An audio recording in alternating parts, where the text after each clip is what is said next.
खत्म हुआ संघर्ष 2 का इंतजार, जाने कब रिलीज होगी खेसारी लाल यादव की ये फिल्म। भोजपुरी अभिनेता खेसारी लाल यादव की अपकमिंग फिल्म संघर्ष 2 की रिलीज डेट का ऐलान हो गया है। इसे फैन काफ़ी खुश हैं और नए पोस्टर की तारीफ कर रहे हैं। भोजपुरी सिनेमा के दमदार एक्टर्स में शुमार खेसारी लाल यादव बीते लंबे वक्त से फिल्म संघर्ष 2 को लेकर चर्चा में हैं।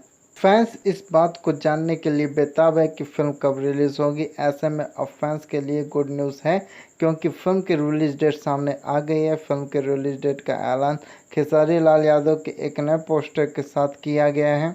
फिल्म 25 अगस्त 2023 को रिलीज होगी सिनेमाघरों में। फिल्म का एक नया पोस्टर रिलीज हुआ है, जिसमें एक्टर का स्वैग देखते ही बन रहा है। पोस्टर में खेसारी काफ़ी फिट दिख रहे हैं और जिम में वर्कआउट करते नजर आ रहे हैं। उनके हाथ में रस्सियां हैं।